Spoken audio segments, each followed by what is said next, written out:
Promised Neverland atau nama lainnya Yakusoku no Neverland. Sebuah anime yang bercerita tentang panti asuhan. Panti asuhan tersebut menampung banyak anak dengan rentang usia 3-12 tahun. Kehidupan anak-anak tersebut sangat-sangat diperhatikan, mulai dari makanannya, kesehatannya, pendidikannya, dan juga mentalnya. Intinya, mereka harus bahagia, tidak boleh stres ataupun sedih. Semua kegiatan mereka sudah terjadwal dengan rapi. Ada waktunya untuk makan, tidur, belajar, dan juga waktu untuk bermain. Biasanya, anak-anak suka bermain kejar-kejaran di sekitar halaman panti asuhan. Karena memang halamannya sangat-sangat luas, jadi mereka bisa bermain dengan riang gembira. Panti asuhan tersebut juga memiliki satu pengurus yang bernama Isabella. Namun, anak-anak biasa memanggilnya dengan sebutan Mama. Panti asuhan tersebut juga memiliki sistem pendidikan yang di dalamnya terdapat semacam tes kecerdasan. Nah, dari semua penghuni, terdapat 3 anak yang sangat cerdas. Mereka adalah Norman, Ray, dan Emma. Suatu hari, panti asuhan menerima permintaan adopsi dari luar. Anak yang akan diadopsi adalah Connie. Dia berusia 6 tahun. Dia pun berpamitan dengan semua penghuni panti. Kemudian, Mama mengantarkannya menuju ke pintu gerbang. Sementara itu, Emma menemukan boneka milik Connie yang masih tertinggal. Dia pun berniat untuk mengantarkan boneka tersebut kepada Connie. Emma bersama dengan Norman berlari sekencang mungkin menuju ke pintu gerbang supaya mereka bisa mengejar Connie. Sesampainya di pintu gerbang, mereka tidak menemukan apapun. Emma dan Norman mencoba membuka muatan truk yang ada di dekat mereka. Kemudian mereka menemukan Connie yang sudah menjadi mayat. Lalu seseorang keluar dari pintu karena mendengar suara mereka. Mereka pun segera bersembunyi di bawah truk. Dan ternyata orang yang keluar dari pintu bukanlah manusia, melainkan iblis pemakan manusia. Bayangkan, bocah berusia 6 tahun dibesarkan dengan penuh kasih sayang hanya untuk dimakan. Jadi, Connie bukan hanya dibunuh saja, tapi dia juga dimakan. Di sini juga terungkap bahwa panti asuhan tersebut bukanlah panti asuhan, melainkan peternakan manusia. Dan Mama yang mengurus mereka semua ternyata bekerja di bawah perintah iblis. Atau bisa juga dibilang Mama adalah gembala. Jadi begini, semua kasih sayang yang diberikan kepada mereka semata-mata hanya untuk menjaga kualitas makanan. Apabila anak-anak merasa stres atau sedih, maka hal tersebut akan mempengaruhi rasa mereka. Selain itu, ada satu faktor yang paling penting yang mempengaruhi rasa, yaitu kecerdasan. Karena bagian terenak dari mereka adalah otak. Oleh karena itu, di dalam peternakan ada sistem tes kecerdasan yang bertujuan untuk menilai kualitas dari masing-masing anak. Dengan kata lain, 3 anak yang paling cerdas, yaitu Norman, Emma, dan Ray, merupakan barang kualitas tinggi, atau bisa disebut juga dengan barang premium. Nah, barang premium tidak akan dipanen dengan cepat. Mereka akan dibiarkan sampai usia 12 tahun. Karena di usia 12 tahun, ukuran otak mereka akan menjadi lebih besar. Setelah itu, Emma dan Norman berhasil melarikan diri ke peternakan. Kemudian, mereka berencana untuk melarikan diri bersama dengan semuanya. Sementara di pintu gerbang, Mama menemukan boneka milik Connie. Itu berarti Mama sekarang tahu bahwa ada anak yang mengetahui tentang kebenaran dari panti asuhan. Nah, mulai dari sini, pertarungan kecerdasan antara anak-anak melawan Mama akhirnya dimulai. Perlu diketahui, Mama Isabella bukanlah orang biasa. Untuk menjadi seorang mama, mereka harus menjalani pelatihan terlebih dahulu. Mereka sudah terlatih bela diri, pertarungan, kecerdasan, kemampuan fisik, dan sebagainya. Dengan kata lain, anak-anak usia belasan tahun tidak akan bisa mengalahkan Mama dengan pertarungan fisik. Jadi, satu-satunya cara untuk melawan adalah dengan pertarungan kecerdasan. Keesokan harinya, Norman dan Emma mencoba untuk menyelidiki seluruh area peternakan. Ketika mereka sampai di ujung, ternyata ada dinding yang sangat tinggi. Namun, di sekitar dinding tidak ada penjagaan sama sekali. Para iblis dan Mama menganggap anak-anak tidak akan bisa memanjat dinding tersebut. Selain itu, di dalam tubuh anak-anak sudah terpasang alat pelacak. Nah, untuk melarikan diri dari peternakan, yang pertama, mereka harus mencari cara untuk memanjat dinding. Yang kedua, cara untuk menghindari alat pelacak. Yang ketiga, bagaimana caranya untuk menyelamatkan semua anak-anak. Yang keempat, bagaimana caranya untuk memberitahukan kebenaran tentang panti asuhan kepada anak-anak yang lain. Dan satu hal lagi, meskipun mereka berhasil keluar, mereka masih harus memikirkan cara untuk bertahan hidup. Mereka tidak mengetahui apakah di luar sana masih ada peradaban manusia, ataukah segala sesuatunya sudah dikuasai oleh iblis. Hal tersebut masih menjadi misteri. Saat ini, yang mengetahui kebenaran tentang panti asuhan adalah Norman, Emma, dan Ray. Untuk memanjat dinding tersebut, mereka berencana untuk menggunakan tali yang terbuat dari kain. Nah, sekarang mereka masih harus mencari tahu cara untuk menghindari alat pelacak. Nah, kebetulan Ray adalah anak yang cerdas dalam bidang teknologi. Jadi, masalah alat pelacak akan diserahkan kepada Ray. Keesokan harinya, Mama merekrut seorang asisten baru yang bernama Suster Crone. Belum selesai masalah sebelumnya, sekarang mereka harus menghadapi musuh yang baru. Malam harinya, Isabella memberitahukan kepada Crone bahwa ada anak yang mengetahui rahasia panti asuhan. Bahkan, dia juga sudah tahu anak-anak tersebut adalah Emma dan Norman. Nah, sebenarnya sesuai aturan, jika ada anak yang mengetahui rahasia tersebut, mereka harus segera dikirim. Namun, Isabella memilih untuk diam, karena dia berniat untuk menjaga reputasinya sebagai mama terbaik. Kemudian, Isabella meminta Crone untuk mengawasi mereka. Suatu hari, Emma mencoba untuk menyelidiki anak baru yang berusia 3 tahun. Kemudian, Emma berhasil menemukan alat pelacak yang terpasang di telinga anak tersebut. Nah, sekarang mereka tinggal memikirkan cara untuk melepas alat pelacak tersebut. Setelah itu, mereka berencana untuk melatih semua anak dengan cara bermain kejar-kejaran. Dengan begitu, mereka bisa mempersiapkan anak-anak ketika rencana dimulai. Selain itu, Mama dan Suster juga tidak akan curiga sama sekali. Namun ada satu hal yang masih mengganjal, yaitu kenapa Mama bisa sesantai itu dalam menghadapi mereka. Padahal di sekitar peternakan tidak ada kamera atau alat penyadap suara apapun. Bagaimana Mama bisa mengantisipasi tindakan mereka tanpa informasi apapun? Lalu Norman menyimpulkan bahwa ada mata-mata di antara anak-anak tersebut. Jadi Mama setiap harinya menerima informasi tentang apa yang anak-anak coba lakukan. Kemudian Norman membuat suatu rencana untuk memancing mata-mata tersebut keluar. Mereka memberitahukan kebenaran tentang panti asuhan kepada Don dan Gilda. Mereka juga memberitahukan rencana untuk melarikan diri. Nah, Norman memberitahu mereka tempat di mana dia menyembunyikan tali yang nantinya akan digunakan untuk memanjat dinding. Nah, Norman memberitahu mereka dua tempat yang berbeda. Dia memberitahu Don bahwa talinya ada di bawah kasur milik Norman. Sedangkan Gilda diberitahu bahwa tali tersebut disimpan di langit-langit yang ada di toilet.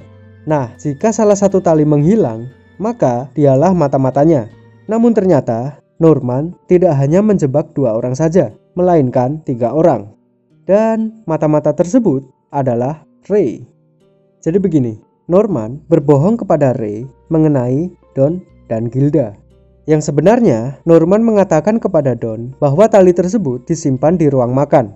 Sedangkan Gilda diberitahu bahwa tali tersebut disimpan di perpustakaan. Jadi, orang yang tahu tentang kasur dan toilet hanyalah Ray. Ketika mereka memeriksa kasur tersebut, benar talinya menghilang. Itu artinya Ray adalah mata-mata. Namun, meskipun Ray adalah mata-mata, akan tetapi dia bukanlah musuh. Jadi begini, sejak awal Ray sudah mengetahui kebenaran tentang peternakan. Bahkan, dialah orang yang membuat Norman dan Emma mengetahui kebenaran dengan cara membuat mereka mengirim boneka milik Connie ke pintu gerbang. Dia juga sengaja mengajukan diri sebagai mata-mata Mama untuk merencanakan pelarian diri. Jika dia menjadi mata-mata, dia tidak akan segera dikirim kepada iblis. Yang kedua, dia meminta hadiah atas pekerjaannya. Jadi, dia meminta barang-barang dari luar yang tidak ada di peternakan. Hal ini bertujuan untuk menebak apakah di dunia luar masih ada peradaban manusia atau tidak. Semuanya sudah direncanakan oleh Ray, termasuk membuat Norman dan Emma bertahan hidup. Karena merekalah 2 orang yang paling cerdas di antara semua anak-anak. Nah, kenapa Ray bisa mengetahui kebenaran sejak awal? karena dia adalah anak kandung dari Isabella. Dia juga anak yang memiliki ingatan yang kuat. Dia mempunyai ingatan pada saat dia masih balita. Dengan kata lain, dia mengetahui keadaan sebelum dia dimasukkan ke dalam peternakan. Mama, どうして俺を産んだの? Setelah itu, mereka kembali berdiskusi tentang dunia luar. Kebetulan, Emma menemukan buku yang di dalamnya terdapat simbol burung hantu. Selain itu, di situ juga tertera nama William Minerva. Nah, tidak hanya simbol dan nama, namun di dalam buku tersebut juga terdapat kode Morse.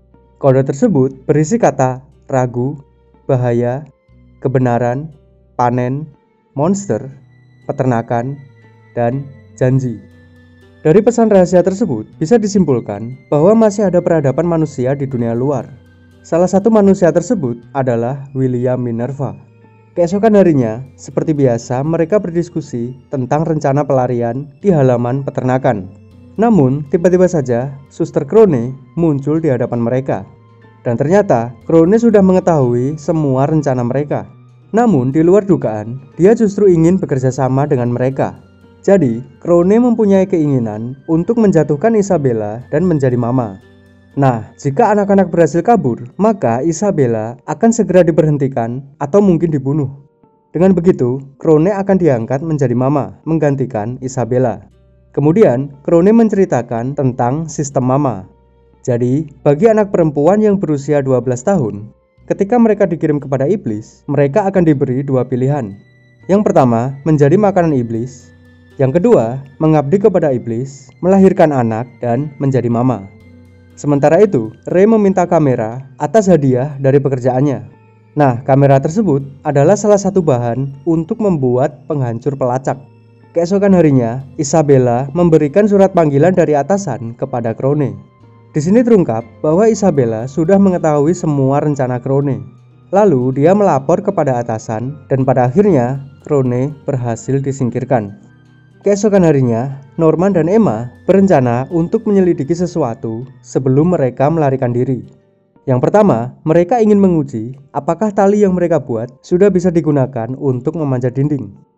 Yang kedua, mereka ingin menyelidiki apakah ada sesuatu di balik dinding, seperti contohnya penjaga atau penghalang lain. Tentu saja, Mama tidak akan membiarkan mereka. Mama tinggal mengawasi mereka melalui alat pelacak. Nah, untuk mengatasi hal tersebut, Ray akan berusaha mengalihkan perhatian Mama. Namun semuanya sia-sia saja karena Mama sudah mengetahui semuanya. Dia bahkan sudah tahu bahwa Ray sudah berbohong kepadanya. Kemudian dia segera bergegas menuju ke tempat Norman dan Emma. Meskipun sudah ketahuan, Norman dan Emma masih belum menyerah. Emma memutuskan untuk menghalangi Mama, sedangkan Norman akan memanjat dinding. Namun Mama dengan sangat mudah mematahkan kaki Emma.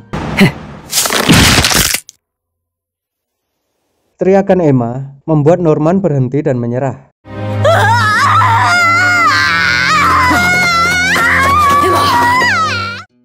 Setelah kejadian tersebut, Norman akan segera dikirim kepada iblis. Kemudian Emma dan Ray memikirkan cara untuk membuat Norman melarikan diri. Ray memberikan alat perusak pelacak kepada Norman. Rencananya adalah Norman harus melarikan diri sendirian, lalu bersembunyi di hutan yang ada di balik tembok sampai kaki Emma sembuh. Setelah kaki Emma sembuh, barulah mereka bisa melarikan diri bersama-sama. Namun ada satu masalah, yaitu jika Norman berhasil melarikan diri, maka anak yang akan dikirim akan segera diganti. Kemungkinan Ray yang akan dikirim jika Norman menghilang. Namun, Emma memiliki satu ide untuk mengatasi masalah tersebut, yaitu dengan cara melukai dirinya sendiri. Ingat, mereka adalah daging premium. Mereka hanya akan dipanen di dalam keadaan yang terbaik. Jika mereka sakit, maka pengiriman akan ditunda. Keesokan harinya, Norman segera menjalankan rencana tersebut. Dia menggunakan tali dan berhasil memanjat dinding tersebut. Setelah berhasil sampai di atas, dia memutuskan untuk kembali ke peternakan. Tentu saja, hal ini membuat Ray dan Emma sangat marah. Namun, Norman memutuskan untuk kembali bukan tanpa alasan. Dia kembali karena di balik dinding tersebut ada tebing. Selain itu, Norman juga membawa informasi yang sangat berguna, yaitu dia sempat menggambar denah seluruh area peternakan. Jadi, peternakan mereka bukan hanya satu saja, tapi ada banyak. Dia juga menemukan satu jembatan yang menghubungkan dinding dengan tebing. Tak lama kemudian, tibalah waktunya pengiriman. Mama berjalan bersama Norman menuju ke pintu gerbang. Sesampainya di sana, Norman diminta untuk masuk ke sebuah ruangan. Dan apa yang terjadi dengan Norman masih menjadi misteri. Beberapa bulan telah berlalu semenjak kepergian Norman. Kini tibalah waktu pengiriman Ray. Malam hari sebelum pengiriman, Ray dan Emma merencanakan untuk melarikan diri bersama. Ray berencana untuk membakar rumah bersama dengan dirinya untuk menarik perhatian Mama. Nah, ketika Mama sibuk memadamkan api, momen itulah yang akan digunakan Emma dan anak-anak lain untuk lari. Namun, Emma tidak akan membiarkan Ray mati, karena dia akan menjalankan rencana yang dibuat oleh Norman. Jadi begini, Norman sebenarnya sudah tahu rencana Ray sejak awal, yaitu membakar dirinya sendiri supaya anak-anak lain bisa lari. Nah, hal tersebut sudah disampaikan kepada Emma melalui surat pada saat Norman sebelum dikirim. Nah, rencana untuk membakar rumah masih belum berubah. Mereka akan menggunakan daging dan rambut sebagai pengganti Ray. Jadi, daging dan rambut ketika dibakar, dia akan menimbulkan aroma yang mirip manusia. Selain itu, Emma dan Ray juga memotong telinganya sendiri. Telinga milik Ray akan ditinggalkan di tempat yang terbakar. Nah, dengan begitu, Mama akan benar-benar berpikir bahwa Ray sedang terbakar. Rencana mereka berhasil dengan cukup baik. Selagi Mama sibuk dengan api, Emma dan beberapa anak lainnya berhasil memanjat dinding. Perlu diketahui bahwa tidak semua anak-anak kabur dari peternakan. Mereka yang berusia di bawah 4 tahun masih tinggal di peternakan. Namun, Emma sudah memikirkan semuanya. Dia memberitahukan kebenaran kepada satu anak berusia 4 tahun yang bernama Bill. Untung saja, Bill bisa menerima kebenaran dengan baik. Dia ini anak yang cukup pintar, karena sebelumnya dia selalu memperhatikan perilaku Emma yang berubah drastis setelah Connie dikirim. Usia minimal pengiriman adalah 6 tahun. Nah, itu berarti anak-anak yang berusia 4 tahun setidaknya masih memiliki 2 tahun untuk hidup. Nah, rencana Emma adalah dia akan kembali ke peternakan setelah 2 tahun untuk menyelamatkan anak-anak lain. Kemudian, Mama menghubungi markas pusat, sehingga para iblis memperketat penjagaan di sekitar area jembatan. Mereka mengira bahwa anak-anak akan melarikan diri melalui jembatan.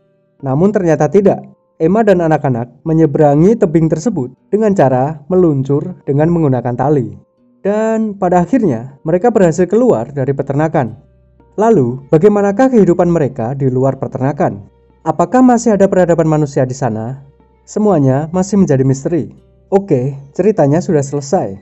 Karena memang anime ini baru dirilis 12 episode. Kalau penasaran, silahkan baca manganya sendiri ya. Sebagai penutup, boleh ya beropini sedikit. Jadi, saya sempat berpikir bahwa pengarang anime ini adalah vegan. Atau kalau tidak, mungkin dia mengambil dari sudut pandang seorang vegan. Jadi, makna eksplisit yang saya tangkap adalah daging yang selama ini kita makan adalah makhluk hidup yang punya perasaan, ingin hidup bebas, dan merasakan rasa sakit. Seperti yang kita tahu, manusia berada di puncak rantai makanan. Gimana seandainya kalau dibalik? Gimana kalau manusia hanyalah sebuah makanan? Dan semuanya ditampilkan di anime ini. Mungkin di antara kalian yang nonton video ini, apakah ada yang vegan? Kalau ada, saya yakin kalian pasti suka dengan anime ini. Tapi jangan salah paham dulu ya, saya pemakan daging. Dan saya tidak anti dengan vegan ya, oke? Ya sudah, terima kasih sudah menonton.